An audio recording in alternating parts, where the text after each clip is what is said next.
인공지능이 600년 묵은 고대 문자 속에 숨겨진 비밀을 파헤쳤다. 상상이 되시나요? 오늘 바로 그 정말 놀라운 발견에 대한 이야기를 한번 시작해 보려고 합니다.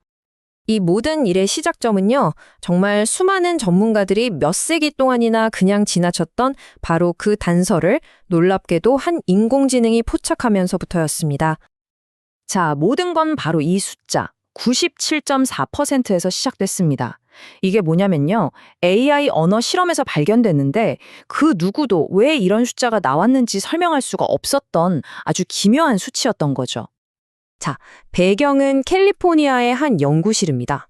언어학자 엘렌이라는 분과 그녀의 팀이 있었는데 33개의 언어에 감정을 인식하도록 AI를 막 훈련시키고 있었어요. 그런데 정말 전혀 예상치 못한 결과를 딱 마주하게 된 겁니다. 결과를 한번 보시죠. 다른 언어들은 평균 80%대 정확도를 보였거든요. 그런데 유독 한글만이 97.4%라는 진짜 말도 안 되는 수치를 기록한 거예요. 이게 한두 번도 아니고 몇 번을 반복해도 결과가 똑같았어요. 이건 단순한 오류가 아니라는 뜻이었죠. 엘렌은 너무 혼란스러웠겠죠. 그래서 이번엔 사람을 대상으로 fMRI 뇌 스캔을 진행해 봤습니다. 그랬더니 한글을 읽을 때 뇌의 양쪽 반구가 동시에 활성화되는 아주 독특한 현상을 발견한 거죠. 이게 어떤 느낌이냐면 마치 독자가 그림이랑 단어를 동시에 처리하는 것 같은 그런 상태였던 거예요. 아니, 뇌가 한글을 그림처럼 인식한다니 이 사실에 완전 흥미를 느낀 엘렌은 한글의 기원을 막 파고들기 시작했습니다. 그러다가 정말 우연히 한 오래된 논문에서 진짜 충격적인 사실을 발견하게 돼요. 그게 뭐였냐면 바로 한글에 원래는 4개의 사라진 글자가 더 있었다는 거였죠. 더 깊은 연구를 위해서 서울까지 직접 찾아간 엘렌은 한 전문가로부터 결정적인 단서를 얻게 됩니다. 뭐냐면 영어 같은 언어는 글자를 이렇게 쭉 선형으로 나열하잖아요. 그런데 한글은 소리를 마치 블럭처럼 차곡차곡 쌓아 올리는 아주 독특한 구조를 가졌다는 거예요. 네, 바로 이 구조가 뇌가 정보를 공간적으로 처리하게 만드는 열쇠였습니다. 그리고 마침내 그녀는 국립고궁박물관에서 한글 창제 원리가 고스란히 담겨 있는 600년 전 원본 문서, 바로 훈민정음 해례본을 직접 마주하게 됩니다. 그리고 그 문서 안에서 드디어 사라졌던 4개의 글자를 발견합니다.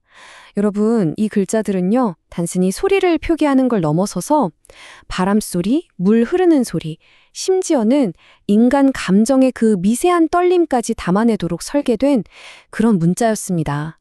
정말 놀랍지 않나요? 이 4글자가 추가되니까 표현 가능한 소리의 수가 무려 15,400여 개로 늘어나는 거예요. 이건 현대 한글보다 4,000개나 더 많은 소리를 표현할 수 있었다는 뜻이죠. 이때 엘렌은 깨달았던 겁니다. 아, 이건 단순한 문자가 아니구나. 세상의 모든 소리를 담으려고 했던 하나의 완벽한 음성 지도였구나 하고요. 이 놀라운 발견은요, 곧바로 정부가 지원하는 공식 실험으로 이어졌습니다. 질문은 아주 간단했어요.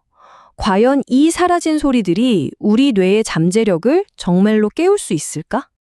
연구팀은 자폐 아동과 치매를 앓는 노인 환자 그룹에게 복원된 글자를 가르치기 시작했죠. 하지만 몇 주가 지나도록 정말 아무 일도 일어나지 않았습니다. 좀 막막했겠죠. 연구팀이 거의 포기하려던 바로 그 순간 돌파구가 찾아왔습니다. 사라진 소리를 이미지와 함께 보여주자 정말 기적 같은 일이 일어난 겁니다. 태어나서 단 한 번도 말을 한 적이 없었던 8살 준호가 흐르는 물 영상을 보면서 생애 첫 단어를 내뱉은 거죠. 바로 물이라고요. 이게 얼마나 놀라운 결과냐면요. 보통 일반적인 치료로는 평균 8주가 걸리는 과정이거든요. 그런데 복원된 한글을 통해서 준호는 단 3주 만에 말을 시작한 겁니다. 정말 대단하죠. 치매 환자분들 역시 정말 놀라운 진전을 보였어요. 이 소리 기반 학습이 뇌의 기억 회로를 다시 활성화시키면서 단 4주 만에 단기 기억력 테스트 점수가 2배로 껑충 뛰어오른 겁니다. 실험 결과는 정말 성공적이었습니다. 그런데 진짜 과제는 이제부터였어요. 바로 회의적인 학계, 그리고 더 나아가 이 세상을 설득하는 일이었죠. 한편 이 모든 것의 시작이었던 그 AI 모델은 어떻게 됐을까요? 복원된 글자로 다시 훈련을 받은 AI는요, 이제 그리움이나 안도감 같은 이전에는 전혀 구별하지 못했던 인간의 아주 미묘한 감정까지 정확하게 읽어내게 됐습니다.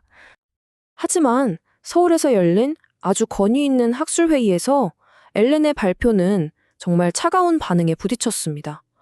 아니, 600년 전의 소리를 대체 어떻게 증명할 수 있냐는 그런 날카로운 비판이 막 쏟아졌죠.